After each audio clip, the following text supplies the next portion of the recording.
Subsection 1 of Section 20 of the Right to Information Act provides that at the time of deciding any complaint or appeal, the Central or the State Information Commission shall impose a penalty of 250 rupees each day till application is received or the information is furnished. However, the total amount of penalty should not exceed 25,000 Indian rupees. So you will notice that an officer who is responsible for delaying the receipt of an RTI application or who delays in providing the said information shall be imposed with a penalty of 250 rupees per day. However, the maximum penalty in every case cannot exceed 25,000. Now you will notice that the time frame to provide information is given under Section 7 of the Right to Information Act, and that time frame is 30 days in the normal circumstances when an application is made to the public information officer. And hence, if the information is not furnished within the prescribed time frame, then for each day of delay, a public information officer can be imposed with a penalty of 250 rupees per day to a maximum of 25,000. This is the provision that is provided in Section 20, and you will notice that the opinion of the Information Commission should be based on the following factor. First and the foremost, if the public information officer has without reasonable cause refused to receive an application for information. Now, there are bases on which the application may not be received, and there may be some kind of a reasonable cause for the same. Now, this is something that the public information officer himself or herself may have to justify. So wherever there is delay in receiving an application, the public information officer may be exposing himself to the penalty provision, and it is up to the public information officer to justify. So the burden of proof is on the PIO to justify whether he has had a reasonable cause for the refusal to receive the application, or the information commissioner may then feel that the reasonable cause not being there may proceed to impose the penalty as prescribed by law. So, has without reasonable cause refused to receive an application for information is one of the grounds on which penalty under Section 20 can be imposed. Second, penalty can be imposed on a PIO if the PIO has not furnished information within the time specified in Section 7, subsection 1. 3. If malifiedly denied the request of information. Now the word is not a normal simple denial of information, but where there is a malified intent, a bad intent, something that is done with a bad motive or an ill motive, is what can be defined under the term malified. So if malifiedly the information is denied, in those circumstances as well, the PIO may face the penalty under Section 20. Fourth, it's not about giving incorrect information, but if the information that is given incorrect is done so by the PIO deliberately, that means knowingly giving incorrect. Please note, it's not only that, incomplete information. You know that what is being asked is something else and you give something else. You know what is being asked is quite substantial, but you only give a portion of it. That is incomplete information. Or misleading information, that is trying to evade the actual information from being given to the citizen. In all these three cases, incorrect, incomplete and misleading information, if the PIO has done so that it is knowingly, then only the penalty under Section 20 will be imposed. The PIO may actually enter into certain actions of destroying the information which was the subject matter of request. In these circumstances as well, a penalty of 250 rupees per day to a maximum of 25,000 can be imposed. Destroying information is actually a criminal act. It can be a subject of a criminal investigation. It's a very serious misconduct by the PIO, as the case may be, if he goes ahead and does the same, and it is also punishable under the Right to Information Act. So destroying information which is the subject matter of restraint can also attract a PIO with a penalty of 25,000. if the PIO obstructs in any manner in furnishing the information, so if he impedes the process of RTI, if he creates a hurdle in the exercise of the Right to Information Act or the duties and the functions under the Right to Information Act, even then a penalty can be imposed under Section 20. Should the PIO be heard before imposing penalty? The Information Commission shall give a reasonable opportunity of being heard before imposing any penalty on any PIO. This section provides that the burden of proving that he acted reasonably and diligently should be squarely on the PIO, and hence to prove that he has acted reasonably and diligently and to show his innocence and to prove that the penalty should not be imposed upon him, the PIO must be given a fair opportunity of being heard before the penalty is being imposed. You will notice that the imposition of this penalty is a personal liability on the PIO. As I told you in the previous slide, this penalty is not going to be paid by the public authority, is not going to be paid by the government, or shall also not be reimbursed by the public authority or by the government. So there is no shifting of the penalty provision to government or its agency, and the imposition of penalty is a personal liability on the individual public information officer, as the case may be. The penalty that is going to be imposed, right, is not something that the individual pays in his official capacity. So being a personal liability, it is for the officer to himself pay and to himself actually bear the burden of that penalty as well. So the imposition of the penalty is in a personal capacity and should be recovered from the personal pocket of the concerned officer. And that is what is the purpose being imposing 25,000 as penalty under the Right to Information Act. So the PIO is personally liable, personally responsible, and he cannot shift this responsibility on his employer or public authority or the government, which clearly is a changing trend in the Indian legal system. Probably prior to the RTI Act of 2005, you will notice that there was no such personal liability that is imposed on government officers.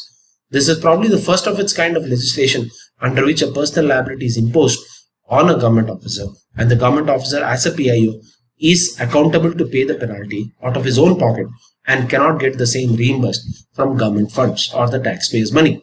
And this probably has brought in the required effectiveness, the required impetus to create a successful model of legislation that protects rights in India.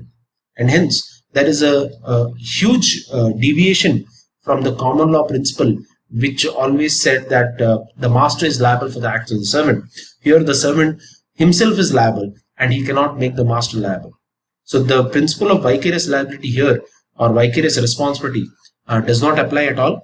Penalty is definitely not a civil action, it's a criminal action, it's a fine, and it has severe consequences in terms of the imposition of the same.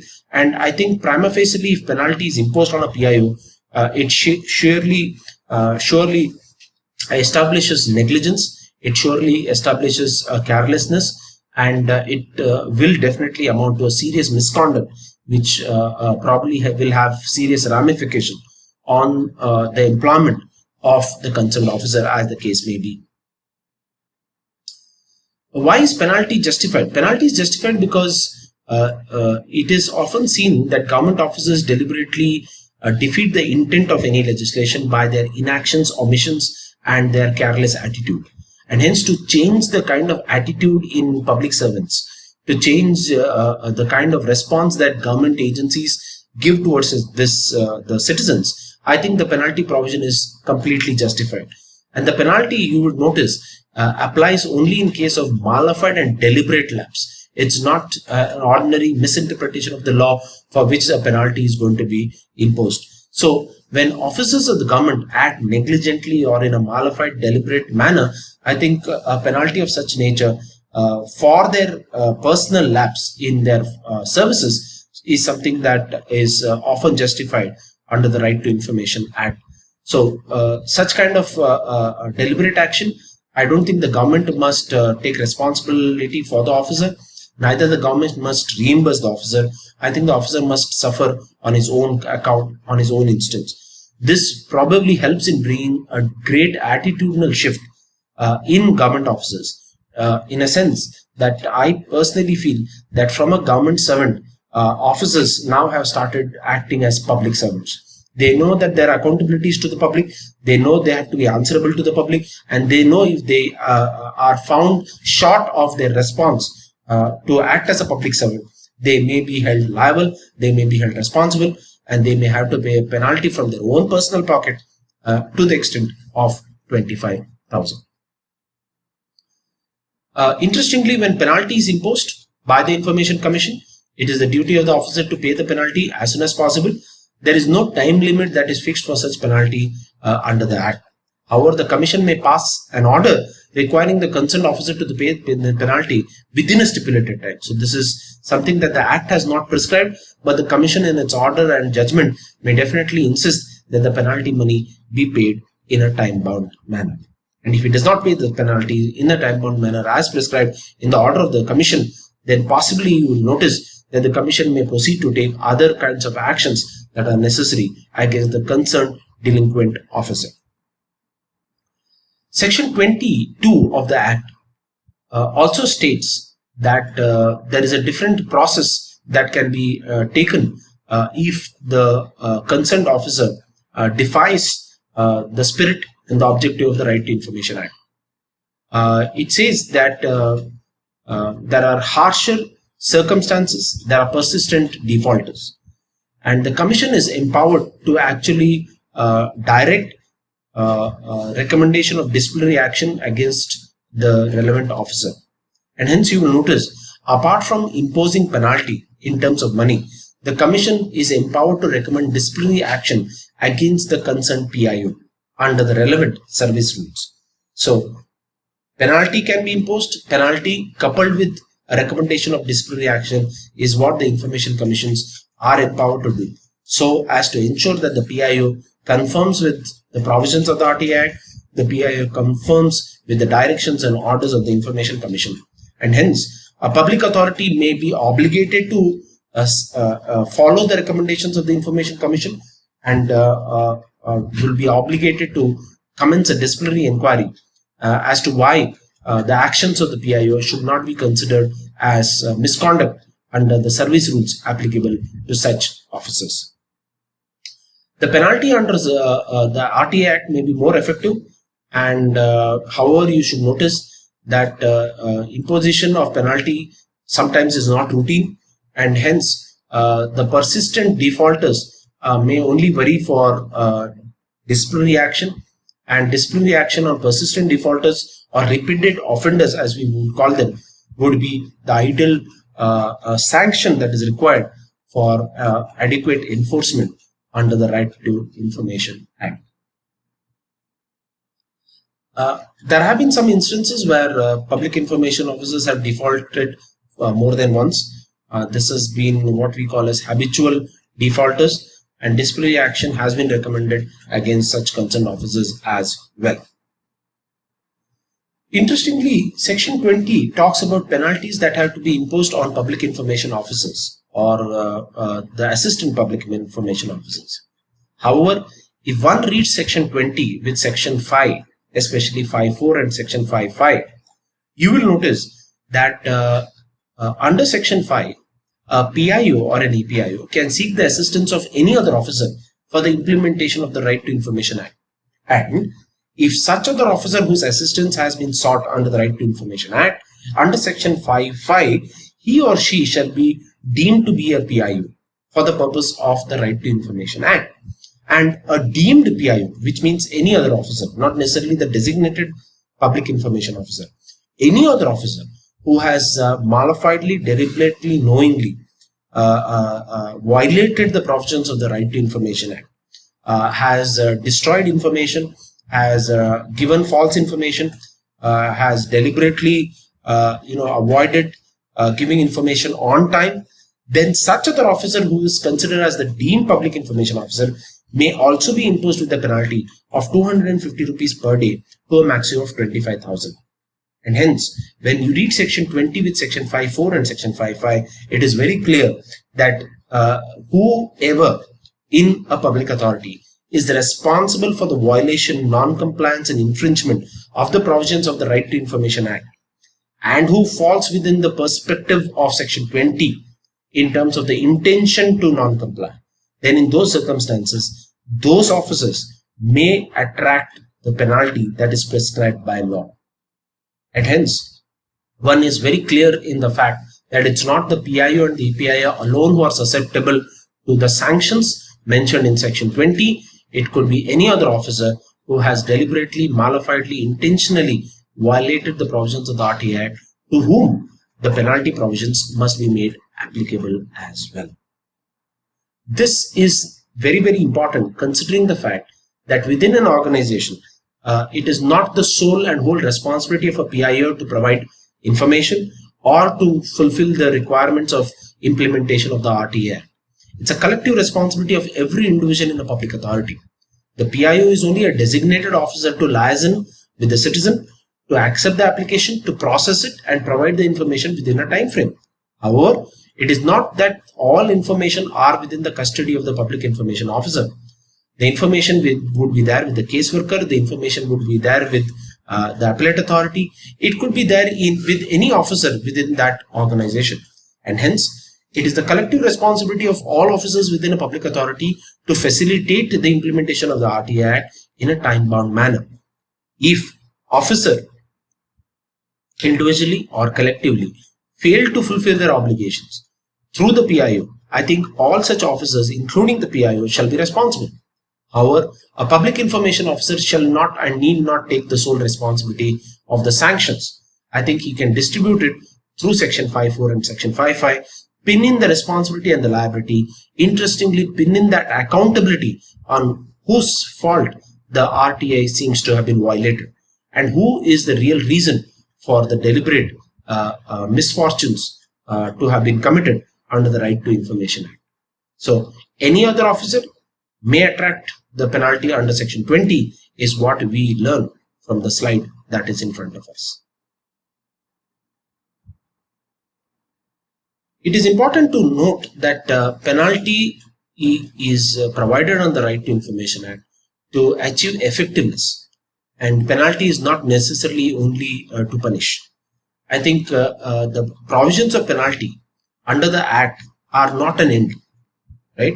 It is only a means to achieve the end.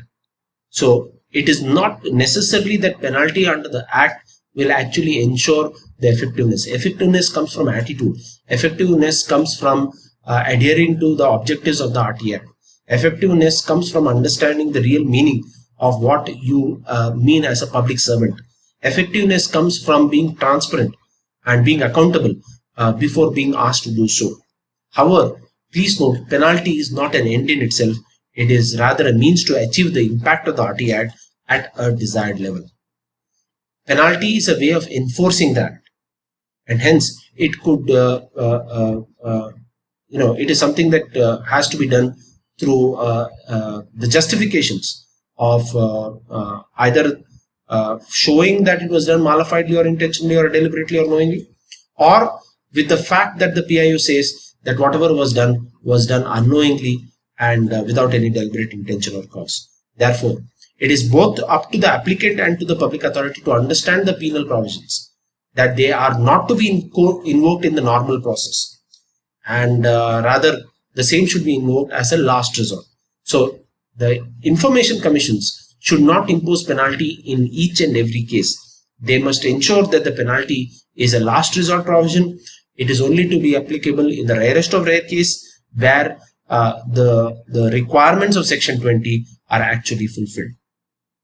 If you consider the CIC case of 2008, that is before you in the slide, in this Guru Tej Bahadur Hospital case, it was observed, the Commission makes it clear that it seeks to ensure bringing systematic improvements in the work of the public authorities so as to bring any transparency and accountability in their working rather than routinely imposing penalties on PIOs. The imposition of penalty cannot be a matter of course, and the Commission has to arrive at a considerate opinion while deciding to impose penalty on a government servant, if he is otherwise discharging his duty to the best of his ability and competence. The Right to Information Act is an instrument which should not be used either to harass or obstruct the very functioning of a public authority. So clearly there was a warning that was imposed by the CIC as early as in 2008, saying that you should not impose penalty in a routine manner. It should be used in a rarest of rare cases, and it should be used in a manner to only ensure the best spirit of the RTI Act. And hence, it is not in every case where there is a dispute of providing the information that a PIO will attract the penalties under Section 20. Is it mandatory to impose penalty? Very interesting. Or is it something kind of a discretion that the information commissioners can exercise? Now, no law will apply robotically. No law will apply automatically. And hence, every information commissioner has to evaluate whether the case is a case fit for imposition of penalty or not. Every information commissioner will have to evaluate whether a PIO, when he has acted deliberately, malafidely, knowingly, or willfully. So hence, it's a judgment to be arrived at. However, you will notice that the Honorable Punjab and Haryana High Court, in this case of Ramesh Kumar Sharma versus the Information Commission Haryana, it is a Punjab and Haryana High Court decision of 2008, held that the plea that the penalty provisions in the RTI Act could be imposed only in case where there is a repeated failure to furnish information, and that too without any reasonable cause, is untenable. Even in cases of simple delay, but knowingly, the Commission under Section 22 is empowered to recommend disciplinary action against the PIO under the service rules. So, repeated failure is not something that penalty should occur, right? Even in the single instance where there is a deliberate action of the PIO, I think penalty is to be imposed, is what the Punjab and Haryana High Court had to say in Ramesh Sharma versus the State Information Commission. The High Court also said it held that the imposition of penalty on the PIOs is mandatory, and the central or state public information officers cannot avoid the mandatory provision or seek leniency on the excuse that training programs were not organized for them under Section 26 of the RTI Act. And hence, inadequacy of training is not a defense. The court in very clear terms held that the provisions of penalty are mandatory in nature.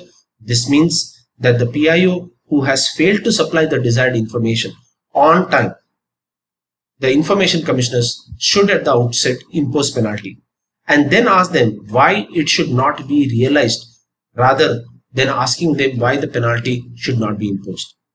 So this is a minor change of language that can bring about a drastic change in the attitude of the way the PIO functions. And I think non-supporting, non-initiated PIOs were given a very strict warning in 2008 by the Punjab and Haryana High Court, saying that if you don't comply with the provisions of the RTI Act, and if you infringe the right to information, you will attract penalty.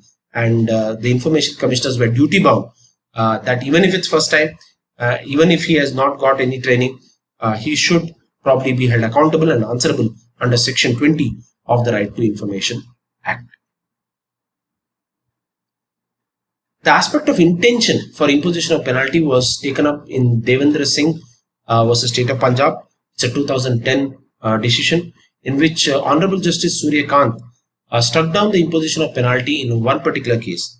However, he also recommended the disciplinary action ordered by the State Information Commission, as they found that there was no delay in furnishing the information. So I think in this case, the order of the Information Commission was struck down.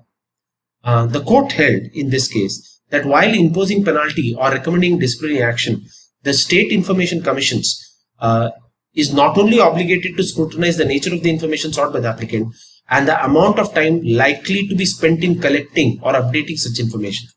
It is also duty bound to find out as to whether there has been a deliberate and willful attempt. This is something that should be noted. In collecting the information or in updating the information or providing the information, there can be reasonable delay, and it could be an explainable delay. In those circumstances, I think it is not justified that the penalty can be imposed on the PIO. And that's why the High Court in this case says very clearly that only deliberate willful attempt to suppress the information should attract penalty. And hence, in the absence of any such firm finding, so if the finding of the Information Commission is led to that deliberateness or willfulness, then there is a justification for imposition of penalty. If there is no such finding, then punitive action is wholly unwarranted. Right? Penalty is a punitive action, and hence it should be imposed in the rarest of rare cases. There must be a clear intention and deliberate and willful, knowing attempt on the PIO to violate the RTI Act. Only in those circumstances a penalty can be justified, and it cannot be justified in ordinary circumstances wherever there is delay or wherever there is denial of the right to information.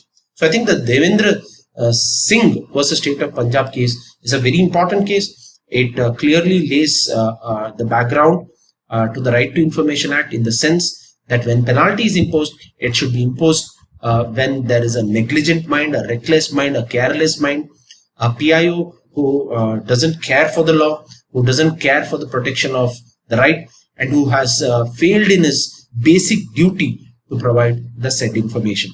He will then be responsible for the penalty under the Right to Information Act.